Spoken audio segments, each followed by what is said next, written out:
গৌতম লাহিড়ী, আমি আরেকটা জিনিস শুনতে পেয়েছি, যে ডাক্তারদের কথা আপনারা বলছেন যে বিভিন্ন রকম তারা জঙ্গি কার্যক্রমে জড়িত হয়ে পড়ছে, এরকম আমি দুজন ডাক্তারের কথা শুনেছি যারা বাংলাদেশে পড়ালেখা করেছে। বাংলাদেশি নাগরিক কিনা আমি বলতে পারবো না, কিন্তু তারা বাংলাদেশে পড়ালেখা করেছে। এরকম কোনো তথ্য আপনার কাছে আছে নাকি? নির্দিষ্টভাবে কোনো তথ্য নেই, কিন্তু এটা ঘটনা যে এটা কাশ্মীর থেকে প্রচুর ছাত্র বাংলাদেশের মেডিকেল কলেজে পড়তে যায়। তার কারণ হচ্ছে যে অন্যান্য জায়গার তুলনায় বাংলাদেশের মেডিকেল কলেজের পরীক্ষার ফিস অনেক কম, মানে ভর্তির ফিস অনেক কম। সে কারণেই সেখানে এটা ভারতের যেটা বাংলাদেশ মিশন, তারাই কিন্তু তারাই পাঠায় এই ছাত্রদের বা ছাত্রীদেরও।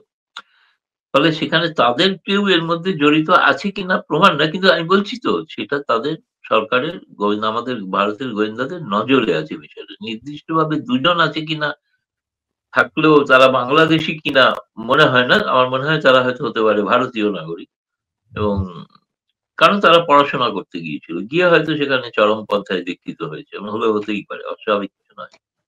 কারণ বাংলাদেশের যে বেসরকারি বিশ্ববিদ্যালয়গুলো, যেগুলোতে অনেক উচ্চশিক্ষিত অভিজাত পরিবারের সন্তানরা, তাদের তো আমরা দেখেছি যে এই জুলাই বিপ্লবের নামে যে আন্দোলনের সময় তাদের যে সংশ্লিষ্ট, তাদের যেভাবে মানে ব্রেন ওয়াশ করা, মানে একটা আওয়ামী লীগ সরকারের বিরুদ্ধে এই যে আন্দোলনটাকে সরকার পতনের দিকে নিয়ে যাওয়া, এটা তো একটা বোঝাই যায় যে সম্পূর্ণভাবে তাদের দীক্ষিত করা হয়েছিল। এটা একটা মেটিকুলাস প্ল্যান এবং অনেক কাল ধরেই করা হচ্ছিল আর কি। জি, এটা শুধুমাত্র প্রাইভেট বিশ্ববিদ্যালয়গুলো যে এই জুলাই আন্দোলনের সময় করেছে তা না, এর আগে হলি আর্টিজানে যারা আক্রমণ করেছে তারাই প্রাইভেট বিশ্ববিদ্যালয়েরই কিন্তু। তো আমি একটু মঞ্জুরুল হক আপনার কাছে জানতে চাই যে দেখুন, দিল্লি বিস্ফোরণ এটি একটা দিল্লির জন্য একটা অনেক বড় ঘটনা, সেই এবং তারা এটিকে সন্ত্রাসী হামলা বলে চিহ্নিত করেছে। সেই ঘটনা তদন্তে তারা এতটা সময় নিচ্ছে, এটি এটিকে কিভাবে করে দেখেন যে এখনো পর্যন্ত কোনো গোষ্ঠীকে দায়ী করা হয়নি, একটা গুঞ্জনও আছে এ নিয়ে। তো আপনার কাছে কি মনে হয় এতটা সময় নেয়ার কারণটা কি? সঙ্গত, সময় নেওয়াটা খুব সঙ্গত। কারণটা হচ্ছে যে আহ চরমপন্থী হামলা হলে যেটা হয় সাধারণত, যে আইসিস যদি কোনো হামলা করে বা এই ধরনের আন্তর্জাতিক খ্যাতিসম্পন্ন যে সন্ত্রাসবাদী গোষ্ঠী যারা হামলা করে, তারা সরাসরি স্বীকার করে যে এটা আমরা করেছি। তো এরকম কোনো স্বীকারোক্তি এখানে আসেনি। আর পেহেলগামের ঘটনা যেমন, ওরা যারা ধরা পড়েছিল তারা সরাসরি স্বীকার করেছিল যে আমরা সীমান্ত পার হয়ে এসেছি এবং আমাদের অধিকাংশ এলাকা এখানে ছিল কাশ্মীরে, তাদের সাথে। তো এখানে এরকম কোনো বিষয় নেই, এখানকার সবাই হচ্ছে ভারতীয় নাগরিক। তো ভারতীয় নাগরিকরা যখন ঘটনাটা ঘটাচ্ছে, তখন হুট করে আপনি এখানে আরেকটা দেশ বা একাধিক দেশকে জুড়ে দেওয়ার আগে তদন্ত শেষ করতে হবে। তদন্ত শেষ না করে আপনি এটা কোনো বিবৃতি দিতে পারেন না, বিবৃতি দিলে সেটা ঠিক যথাযথ হয় না। তো আমি যতদূর কালকে জেনেছি সেটি হলো যে প্রাথমিক তদন্ত রিপোর্ট যেটা জমা পড়েছে ক্যাবিনেট কমিটির, যে বিশেষ ক্যাবিনেট কমিটির বৈঠকে যেটা জমা দিয়েছেন, খুব এক্সক্লুসিভ যে বৈঠকটি হয় 5 জনকে নিয়ে, তো সেখানে যেটা ধারণা করা হয়েছে যে এটার ভিতরে কার্ডিএক্স আছে, এটার ভিতরে অ্যামোনিয়াম আছে। তো এইটা সম্পূর্ণটাই ম্যানুফ্যাকচারিং হয়েছে এখানে, অর্থাৎ ফরিদাবাদে হোক, দিল্লিতে হোক, কাশ্মীরে হোক, যেখানেই হোক, এখানে ম্যানুফ্যাকচার হয়েছে। এবং এটা বাইরে থেকে এসে কোনো মিসাইল না বা কোনো টাইম বোমা না। এটা একটা বিস্ফোরক ছিল একটা পাত্রের ভিতরে, সেই বিস্ফোরকটা এমন একটা জায়গায় ছিল গাড়ির যেখানে এটা করা হয়েছে। এটি হচ্ছে একটি মত। আর একটি মত হচ্ছে যে প্রধান যে ব্যক্তিটির নাম আসছে, যে উমর, ডাক্তার মোহাম্মদ উমর, যিনি মারা গেছেন, আত্মঘাতী হয়েছেন, তার একটি হাত পাওয়া গেছিল গাড়ির বাইরে। তো সেই হাতটি নিয়ে তার বাবা মায়ের সঙ্গে ডিএনএ টেস্ট করিয়ে পজিটিভ পাওয়া গেছে, তা অর্থাৎ ওইটি উমরেরই হাতের একটি অংশ। তো বলা হচ্ছে যে উমর যখন দেখলো যে তার 2-3জন সহযোগী গ্রেপ্তার হয়েছে এবং তারা দীর্ঘদিন ধরে এখানে বিস্ফোরক জমাচ্ছিলেন, 3000 কেজি বিস্ফোরক তো চারটিখানি কথা না, একদিনে জমার কথা না, এইটা বারে বারে বারে বারে এসে একটা জায়গায় জমা হওয়ার কথা। তো যখন উনি দেখলেন যে তার 2জন সাথী গ্রেপ্তার হয়েছেন এবং তারা মুখ খুললে তার যে অবস্থান সেটি প্রকাশ হয়ে যাবে, তাই তিনি তড়িঘড়ি করে এই ঘটনাটি ঘটিয়েছেন। গোয়েন্দাদের আরো ধারণা যে এটি তারা ঘটাতে চেয়েছিলেন 26 জানুয়ারি, ভারতের একটি বিশেষ দিন। সেই দিন ওখানে গ্যাদারিং খুব বেশি হয়, জনসমাগম বেশি থাকে, সুতরাং ক্যাজুয়ালিটিও বেশি হবে।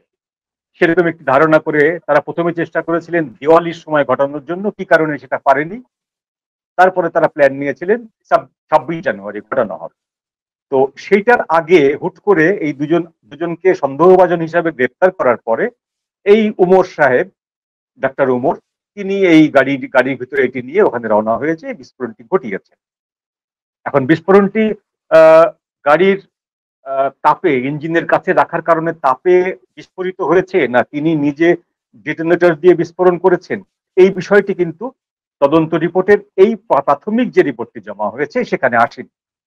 হয়তো চূড়ান্ত রিপোর্ট যখন জমা হবে তখন সেখানে আরো পরিষ্কারভাবে আসবে যে কিভাবে বিস্ফোরণ ঘটানো হয়েছে, আরডিএক্স গুলো কোন জায়গা থেকে নেওয়া হয়েছে, বা এই যে প্লাস্টিক এক্সপ্লোসিভ গুলো কোত্থেকে এসছে, উৎস কি, কে কে এখানে ক্যারিয়ার, সেই ক্যারিয়ারের ভেতরে অন্য কোনো দেশের কোনো স্লিপার সেল আছে কিনা, এই জিনিসগুলো তখন কিন্তু প্রকাশ হবে এবং সেটা মিডিয়াতে আসবে তখন। এখন পর্যন্ত যে যতটুকু মিডিয়াতে এসছে তাতে করে নির্দিষ্টভাবে প্রতিবেশী কোনো দেশের নাম উচ্চারণ করা হয়নি। ইতোমধ্যে কাকতালীয়ভাবে বাংলাদেশের 4 জন অধিবাসী বাংলাদেশি, তাদেরকে মুর্শিদাবাদ থেকে গ্রেপ্তার করা হয়েছে। তাদের সাথে এর কোনো সম্পর্ক আছে এরকম কোনো বক্তব্য আসেনি। তারা হয়তো নর্মালি বাংলাদেশ থেকে এসছে, এখানে সন্ত্রাসী কর্মকাণ্ড করতে চায়, বা নিছকই পেটের দায়ে এসছে এখানে কাজকর্ম করতে চায়, সেটা আমরা এখন পর্যন্ত জানি না, মিডিয়া জানায়নি। মিডিয়ার বক্তব্য হচ্ছে যে বাংলাদেশ বা পাকিস্তান এই দুই দেশের কারোরই কিন্তু নির্দিষ্ট করে নাম নেওয়া হয়নি যে তাদের এখানে সংশ্লিষ্টতা রয়েছে, নেই। কিন্তু তো কিন্তু এই ঘটনায় কারো নাম সরকারিভাবে বা অফিসিয়ালি কারো নাম নেওয়া হয়নি, এই কথা সত্য। কিন্তু নানানভাবে 3টি দেশের নাম তো আসছে। গৌতম লাহিড়ী, আপনাকে প্রশ্ন রাখছি, 3টি দেশের মধ্যে প্রথমত নাম আসছে পাকিস্তানের, নাম আসছে ইজিপ্টের, টার্কির, নাম আসছে আপনার বাংলাদেশের। এই 3টি দেশের নাম এই ঘটনায় সরকারিভাবে না বলা হলেও নানান সূত্র দিয়ে এই 3টির দিকে ফোকাস করা হচ্ছে। এই 3টির মেরুকরণটা কেমন করে হচ্ছে?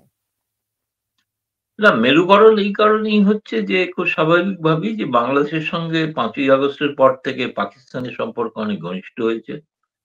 প্রায় পাকিস্তানি গোয়েন্দা, আর্মি অফিসার প্রায় ডেইলি প্যাসেঞ্জারই করছেন।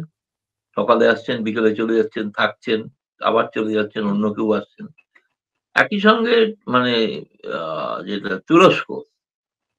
তুরস্কের সঙ্গেও সম্পর্ক গভীরতা বাড়ছে। আর তুরস্ক হচ্ছে একমাত্র দেশ যেখানে হিজবুত তাহরির নিষিদ্ধ নয়। বাকি সব দেশে নিষিদ্ধ, তুরস্কতে নিষিদ্ধ নয়। তো স্বাভাবিকভাবে একটা যোগসূত্র খোঁজার চেষ্টা হচ্ছে। মানে আমি বলছি না যে এগুলো কোনোভাবেই একটা দেশ বা রাষ্ট্র জড়িত, আমি এটা বলতে চাইছি না।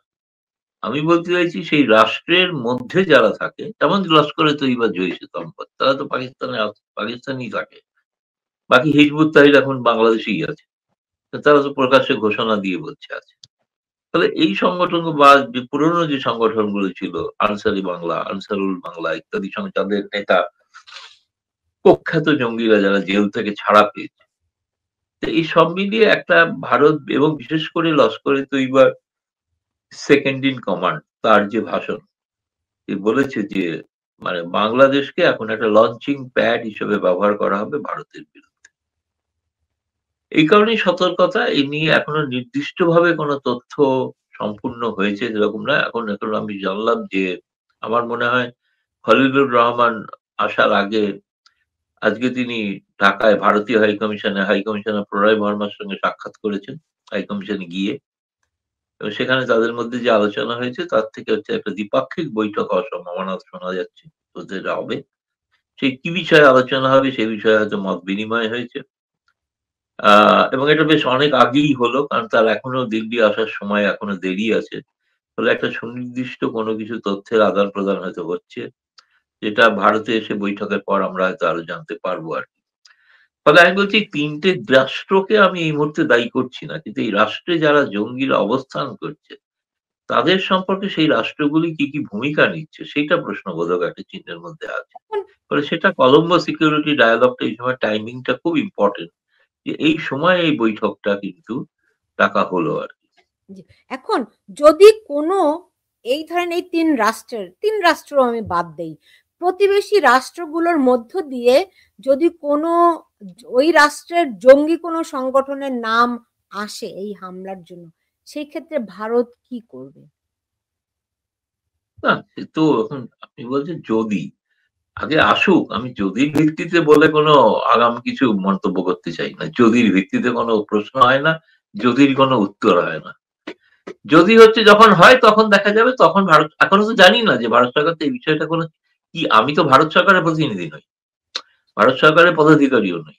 আমি সাংবাদিক হিসেবে খবর সংগ্রহ করি। ফলে ভারত সরকার যখন এই বিষয়টা নিয়ে কোনো সংবাদের সূত্র আমি জানতে পারবো তখনই বলবো। কিন্তু ভারত কি করবে এটা আমি তো আমার আগাম করে মন্তব্য করতে পারি না আর কি, ১ নম্বর। ২ নম্বর কথা, এটা ঘটনা জেনে রাখা উচিত যে ভারতের যেটা পাকিস্তানের বিরুদ্ধে অভিযান ছিল অপারেশন সিন্দুর, সেটা কিন্তু জারি আছে, সেটা স্থগিত নয়।